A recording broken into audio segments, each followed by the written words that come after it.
your Spirit working through Al today. And we just pray for this community and this congregation today as we listen, Lord, that you would open up our hearts and our minds to what you have to say today. Amen. Amen. Thank you, John. Good morning, everybody. I think I'm one of those children John was talking about whose hair, what little bit that's left, is slightly grayer than others. So that's obviously why I've been picked to talk this morning. I was at Holiday Club for Wednesday, the first day, had lots of fun. And what I particularly enjoyed seeing was some of our young people who, when they were younger, would have been on Holiday Club as children and partaking from everything, but seeing them serving and throwing themselves in so enthusiastically. At the start, you'll have seen Josh and Lucy and Amber dancing, and there were lots of others who were serving, and that really blessed me.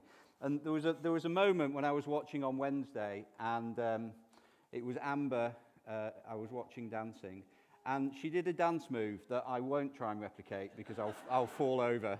But she did it in a way that was a complete copy of how Hayley Bell used to do it. Hayley used to work with our kids and youth, and she used to do this dance move, and Amber did it exactly the same, and it was like, whoa, that's a bit of a flashback. But it just sort of reminded me something about what we're trying to do with our kids and young people. We're wanting them to grow up, and there's a verse that Paul writes in his letter to Corinthians. He says, imitate me as I imitate Christ. And that's what we're wanting to do with one another. We want to do with our kids and young people. We want them to grow up, to be followers of Christ. We want them to know Jesus. We want to live their lives like we do, because we should be following Christ. And it's just really blessed me this week to see them serving so enthusiastically. That wasn't part of my 3-hour sermon, so it's going to be 3 hours and 2 minutes.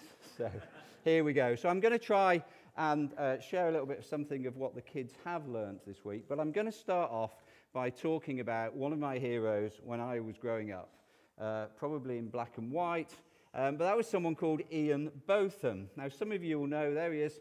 He was one of the best cricketers, perhaps the best cricketer England produced ever, some people would argue, or certainly in the 70s and 80s when I was in my teenagers. I was quite cricket mad growing up, played a lot of cricket, and Botham was the guy that we wanted to be. We wanted to bowl like him, so we tried to imitate the way he ran in and the way he threw his arm over. We wanted to bat like him because he just seemed like he was smashing it out of the ground like him, and he could field brilliantly as well.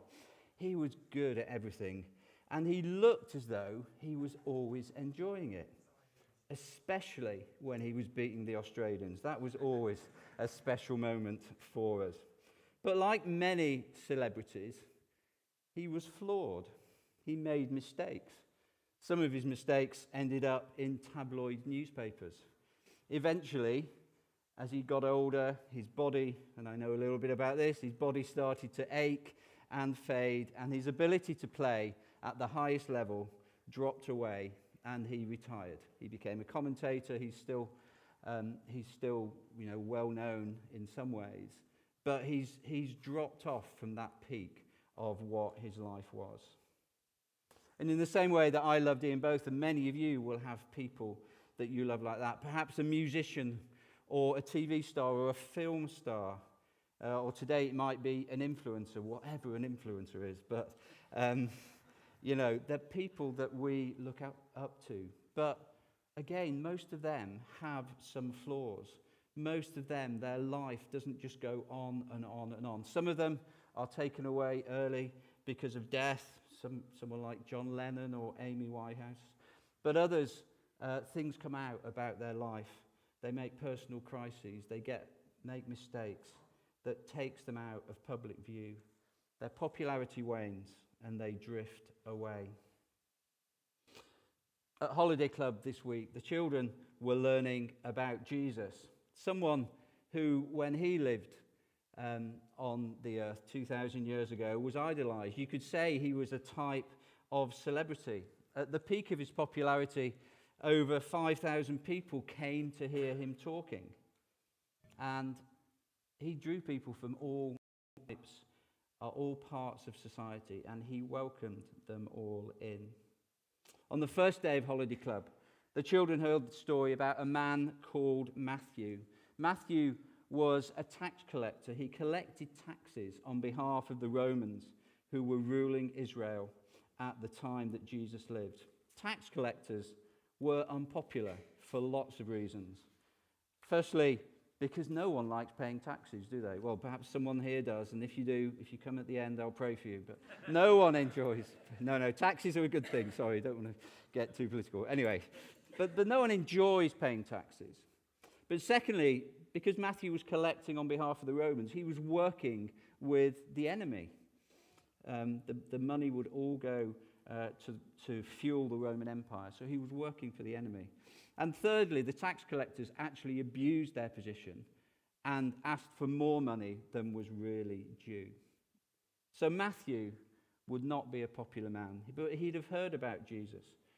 Some of the ways in which he collected taxes was to sit in a booth and take money as people passed between Roman provinces. So he'd have seen a lot of people, he'd have heard, and would probably have heard stories about this man Jesus and the teaching that he was doing and perhaps some of the miracles that he performed. So one day Jesus came past and he invited Matthew to go with him. And Matthew had no hesitation. He just left his booth and went with Jesus. And actually, more than that, he invited Jesus to come and eat in his house. That was the greatest welcome that you could give someone in that culture. This Matthew is probably the man who wrote the gospel where we find this story. And the story of Jesus calling Matthew is actually in the middle of a whole series of stories of Jesus healing people. And I think that's significant because I think for Matthew, he saw his calling as being a healing. The religious and supposedly righteous people of the time criticized Jesus for spending time with Matthew and particularly for going to his house. But Jesus said this to those religious people: it's not the healthy who need a doctor, but the sick. Jesus is saying he's come for people who need his help, and Matthew was one of those. And just like a doctor could only do his job when he's with sick people, so Jesus could only do what he was sent for if he's with people who need to receive his message of healing, his message of grace. And Matthew, by putting the story where he did, is saying that when he met Jesus, it was like a spiritual healing for him. And Matthew was transformed by this. He went from being an outcast in society to being in Jesus' inner circle of 12 closest friends. He wouldn't have expected that someone like him would be allowed to come close to someone like Jesus. But he was. Jesus invited him in. And today, Jesus invites all of us into that relationship with him. It doesn't matter who we are. It doesn't matter if we feel respectable. It doesn't matter if we feel worthy. That's not who Jesus invites. He invited this outcast, this man that no one liked. Jesus invites all to be with him. In another story that the children heard this week, Jesus asked some of his friends to get into a boat with him and go on Lake Galilee. Now, a number of these friends were fishermen. This was where they were comfortable. They knew about fishing. And they'd have been on this lake a lot of times. So this would have seemed safe to them. But when they got on the lake, a storm blew up. And these fishermen, these confident men, were fearing for their lives. And they woke Jesus up and said, "Jesus, will you help us?" And he rebuked the winds and waves, and it was completely calm. They were amazed that a man could control the weather. I think I would be too. Even with many advances in technology that we have today, I don't think we have much influence over the weather. I believe the best that scientists have been able to do is something called cloud seeding, which can help it to rain to help crops to grow in very dry areas. I think they must have been experimenting with it over Manchester for the last 300 years. Because that's not something that we need here. But scientists can't do much to control our weather. In fact, we see, as a result of man's living, weather patterns are getting worse and worse, not better and better. So what Jesus did here was extraordinary. I'm sure many of you have been outside in a storm and felt the blast of the wind, or you've been near the sea and seen the power of the waves. The followers of Jesus were taken by him into what they thought would be a safe place, but it wasn't. But through that, he showed something of who he was. Perhaps that was his intention all along when he got them on the boat. It was part of him revealing who he was. That he wasn't just a popular man that could attract a crowd with what he said, but he was more than that. And actually, for the people that he did that with, for this Jewish audience, it would have had a more significant meaning than perhaps it does for us. In Jewish thinking, the sea, or wild, chaotic waters, represents chaos and disorder. And they believed that it was God who, when he created the world, brought order and beauty out of the order and beauty of creation out of the chaos of the sea and waters. So actually, in this act, there's something where Jesus is declaring who he is, that he was more than just a man, but he was actually God himself. During his life, Jesus did and said a number of other things that pointed to him being God. And these ultimately led to him getting into trouble with the political and religious authorities of the time. And that trouble came to a climax at the end of his life when he was arrested. Would, perhaps like so many other celebrities we see, would a life that had hit the heights of popularity and success end sadly and badly? It certainly seemed that way. For the last story that the children looked at this week was the day that Jesus was crucified. His life seemed as though it was going to end in a terrible way. He was flogged, which was a brutal Roman punishment. He was stripped naked. A crown of thorns was pushed onto his head. He was mocked. He was spat on by the Roman soldiers who were responsible for overseeing the crucifixion. And in the weakened state following his flogging, he was crucified. He was nailed to a wooden cross and left to die painfully from exhaustion and asphyxiation. And yet, even when he was on the cross, there were amazing things going on. He was crucified with two other criminals, one on each side of him. One of them sort of picked up the language and tone of the Roman soldiers and was mocking Jesus and saying, "You claim to be God. If you're really God, take yourself down from the cross," which in some ways was quite a reasonable thing to say. But the other criminal told the first one to be quiet. He said Jesus didn't deserve to be mocked or even to be punished. And then he said an amazing thing. He said, "Jesus, remember me when you come into your kingdom." There were three of them, probably all looking quite similar, all exhausted, all beaten, all dying. And yet, this one man looked at Jesus and he could see that he wasn't like other men. He could see he was going to come into a kingdom. Again, that makes no sense. But in his exhaustion, Jesus welcomes him and says that after death, that man would be with him in paradise. And also, as Jesus is on the cross and dying, watching was a centurion, a Roman soldier, a military leader who typically led between 80 and 100 other soldiers. It's fairly certain he'd have seen lots of people crucified. But as he watched Jesus, perhaps as he listened to the conversation with the other two on the cross, perhaps he heard some of the other things that were said as well. Perhaps as he experienced the earthquake and darkness that came over Jerusalem as Jesus died, then the centurion exclaimed, "Surely he was the Son of God." This wasn't a man who'd get frightened by things or jump to ridiculous conclusions. But what the centurion experienced and heard that day led him to make this significant declaration about Jesus. Even as Jesus was dying in agony, deserted by virtually all of those who'd followed him. Jesus' death isn't a story of a celebrity coming to a sad end, though. No, the opposite is the case. His death was the start of something really important.